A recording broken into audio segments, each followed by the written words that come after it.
I want you to imagine for just a moment the world you woke up in today. Your rent, your mortgage, your job security, the price of milk or the bus fare. How much of that do you think you truly chose? How much of it was ever within your power? Or did you simply inherit a set of invisible conditions, dictated by people and forces you'll never meet? I spent over 3 decades inside the system, at the Federal Reserve, the Bank of England, and the BS. My wife and I moved to London just before the 2008 crisis. I sat in the rooms where decisions were made. I saw how the system really works, how central banks coordinate, how they conceal, how they quietly rewrite the rules. You wouldn't believe what I've seen, buried in footnotes, whispered in corridors, sealed behind closed-door briefings. But now I'm retired, and for the first time in my life, I can speak freely. No filters, no obligations, just the truth about money, power, and how the global financial system was never designed to serve you. It was built to own you.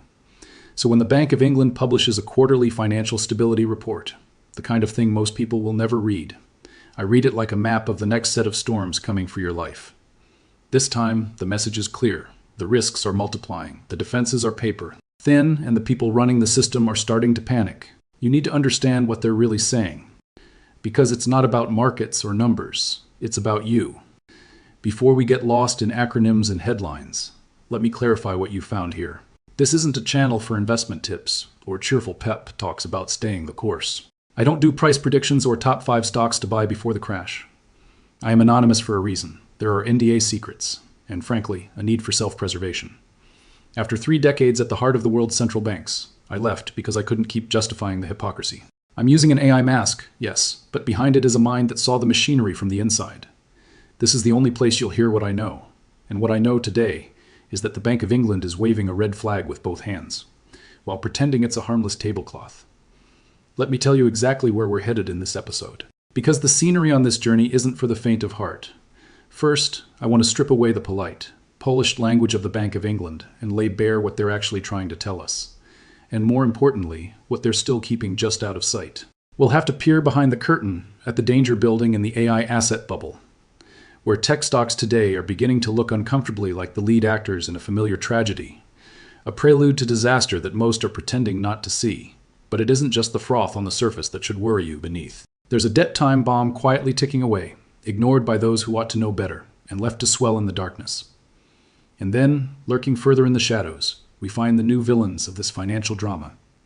Private equity, hedge funds, the so-called shadow banking sector. They operate out of sight, beyond the reach of most rules.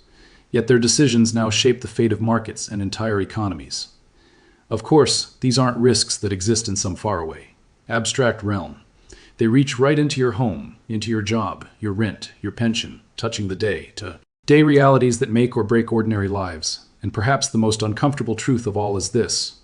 When the next crisis comes, governments may find themselves powerless, unable to shield you from the fallout, no matter how loud the promises or how bold the reassurances. As always, I won't let this drift off into theory. I'll bring it back, relentlessly, to you, because history is perfectly clear on one point. When the system finally breaks, it's never the architects who pay the price. It's always the rest of us, left to pick up the pieces, while those at the top quietly walk away. Richer and more powerful than ever.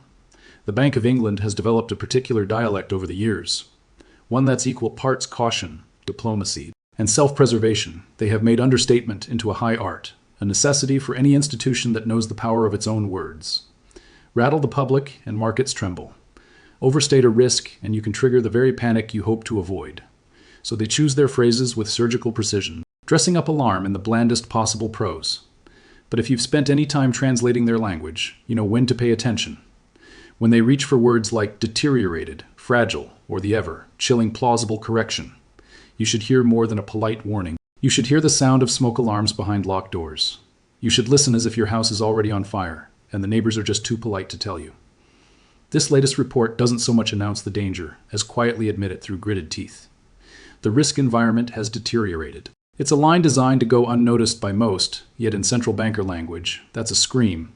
One muffled by a velvet pillow, but a scream nonetheless. Why? Because when the Bank of England, an institution that, by design, is more conservative than a country parson and more circumspect than a royal butler, admits that the risks are mounting, it means the situation has already slipped out of their comfort zone. Their threshold for alarm is high. If they're sounding uneasy, you should be, too. Then comes the roll call of hazards, there's the familiar litany of global economic uncertainty, a phrase that really means no one is steering this ship. Geopolitical tensions are rising, wars that won't stay confined, threats traded in capitals that ordinary people can barely pronounce, but which can empty your pension in a week. Trade fragmentation is accelerating, with once reliable supply chains breaking apart, raising costs and tightening the screws on everyday life. And looming over all of it, the swelling, unpredictable monster of sovereign debt. Debt burdens so high that the mere suggestion of higher rates or slower growth could ignite the same kind of chaos that tore through the Western world just 15 years ago. But this time, there's a new variable in the equation, one the Bank of England can barely bring itself to name: artificial intelligence. A speculative bubble is swelling around AI with such speed and ferocity that even the seasoned watchers at the bank are struggling to keep up. There's a new kind of mania in the market, and the report, careful as it is, can't conceal its nervousness. The dot-com echoes are unmistakable, but the stakes are even higher now, and the potential fallout even harder to predict. Let's start with AI. The Bank of England is now willing to say aloud what, for months, the rest of polite finance has only whispered behind closed doors. The prices of AI companies have reached an altitude matched only by history's most notorious bubbles. In the United States, the situation is almost a perfect echo of the year 2000, just before the dot-com bubble burst, and 40% of the market's supposed wealth simply vanished into the ether. And here in the UK, share prices have surged to heights we haven't seen since 2008, the year the financial system was so close to the edge that entire banks collapsed in the space of a weekend. And let's not fall for the myth of the soft landing. On both of those infamous occasions, the market didn't simply pause or deflate with dignity. It crashed spectacularly and brutally, taking retirement savings, jobs, and the security of millions with it. The Bank of England, in its measured, diplomatic way, calls the looming danger a sharp correction. For those who haven't spent decades reading between the lines, let me translate.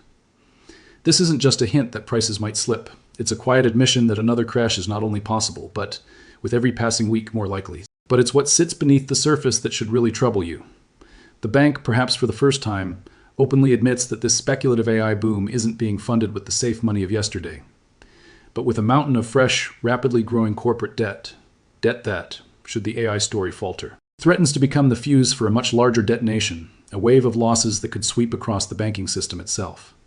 The links between these AI companies and the credit markets have become so intricate, so entangled, that a setback in any single corner could send shockwaves across the whole structure. It's like a high wire act in which every performer is tied to every other by invisible cords. One slip, and the entire troupe could tumble. The Bank of England doesn't even bother to dress it up in numbers. They simply warn, in a tone that's rare for their breed, that the outcome could be catastrophic. And believe me, that's not the sort of language central bankers reach for unless something is genuinely keeping them up at night, if you know how to listen. How to truly listen. Beneath the surface of a Bank of England report, you'll hear something deeply familiar and deeply unsettling. After 30 years on the inside, I've developed a sense for these signals, the subtle cues, the things they dare not say out loud. What they're spelling out now, for anyone willing to read between the lines, is a chilling reprise of the lead-up to the last great crash. Weak lending standards are quietly back in fashion, loans being handed out on little more than hope in a spreadsheet. Then there's the return of those dense, deliberately complex financial structures, the kind of arrangements that exist not to manage risk, but to hide it, to bury it, where neither regulators nor investors can find it until it's too late. Corporate leverage, that ever-growing mountain of borrowed money, has once again climbed to heights that everyone privately admits are unsustainable, and yet, around it all, the same feverish optimism as before, a belief, or perhaps just a desperate hope, that the party can last forever. Already, we've seen the warning shots. Too high profile debt defaults in the United States, sending sudden, sharp tremors through the system. This is how it happens. In modern finance, everyone is connected. It's like living in a street where all the houses are wired to a single, ancient fuse. In 2008, Lehman Brothers was that fuse. When it blew, it wasn't just one institution that collapsed. The shock traveled down every wire, every connection, and set the whole neighborhood ablaze. What the Bank of England is trying to say, though they can barely bring themselves to raise their voice, is that we are rebuilding the same pyre. The kindling is different in name, perhaps, but the substance is the same. And then, almost as a footnote, comes their most troubling confession yet. The real risk, they admit, isn't festering in the banks themselves. It's out in the shadows, in the swelling ranks of private equity funds, hedge funds, and insurance schemes, entities that, by design, are allowed to dance just beyond the reach of ordinary oversight. Since 2008, these shadow players have grown to a size and influence that was once unimaginable. But here's the part that should stop you cold. They have never, not once, been tested by a crisis of this scale. The Bank of England, with all its graphs and algorithms, all its authority, quietly admits it is flying blind. That's the moment in the film when the music stops, and you realize with a jolt that no one is at the controls. The plane is in the air, the weather's turning, and the cockpit is empty. The Bank of England slips in another admission, one so fundamental, so vast in its implications, that you almost have to squint to see it between the lines. The UK, they concede, is acutely vulnerable to global contagion. Now, contagion is one of those words that economists like to use when they don't want to say dominoes falling. But let's not mince words in a financial system as hopelessly interconnected as today's. You could play everything perfectly here at home. Keep your banks squeaky clean, balance your government's books, mind every risk, and it still wouldn't save you. One storm breaking over Wall Street, Tokyo, or Frankfurt, and the fallout would sweep right through the city of London and into every corner of British life. And what happens then? Well, the script never changes. When panic strikes banks, those supposed pillars of stability, do what they always do. They slam the doors shut, refusing to lend. They dump whatever assets they can in frantic, ruinous fire sales, trying to save themselves even as they drive prices down further. They pull back credit, starving the real economy just when it needs support the most. And who suffers? Not the banks, cushioned as ever by the safety net of government guarantees. No, it's small businesses, the backbone of employment and growth in the UK, that get cut off. They're already struggling to secure loans in the good times. In a crisis, they're abandoned altogether, left to fend for themselves as the financial sector retreats behind a barricade of policy and privilege. It's always the real economy, the world of jobs, paychecks, small ambitions, and ordinary lives. That takes the full impact. And so, inevitably, we come back to you, because for all the talk of markets and stability, it's your livelihood, your security, that is put at risk when the system falters. The crash may begin in the rarefied air of global finance, but it lands right at your doorstep. The Bank of England assures us that UK banks are resilient. Of course they would. They design the tests. But here's the trick, their stress. Testing the wrong thing. The risk is now in shadow banking, private equity, leveraged hedge funds, the parts of the system no one wants to examine too closely. If those fail, and the bank all but admits they might, then every resilient bank will be dragged down with them. The core may be strong, but the shell is rotten. Their reassurance, as someone who's watched them spin tails for decades, is almost worthless. Meanwhile, the system's real function, lending to businesses, fueling growth, has withered. Small and medium-sized businesses, the engine of British employment, can't get loans. The finance sector is obsessed with speculative gains and balance sheet tricks, not with supporting the real economy. In other words, the sector built to serve you is now actively working against you. You couldn't write a more perverse script if you tried. Perhaps you're thinking, at least my mortgage is safe. At least rents are stable. Think again. The Bank of England says household debt is stable, but with a raft of caveats they know. As you know that millions of people are only a paycheck or an interest rate hike away from real pain.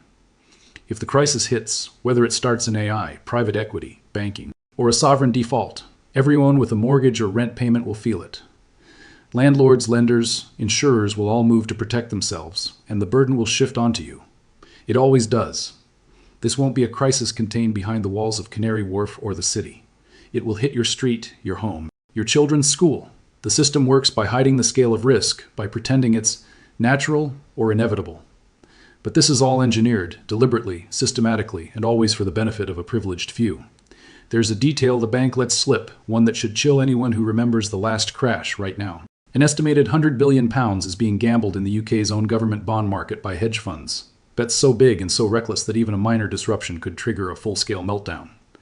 If AI shares tank, or if a default hits somewhere in the chain, no one knows what happens next. The Bank of England admits, in so many words, that they are now unable to map the scale or reach of systemic risk.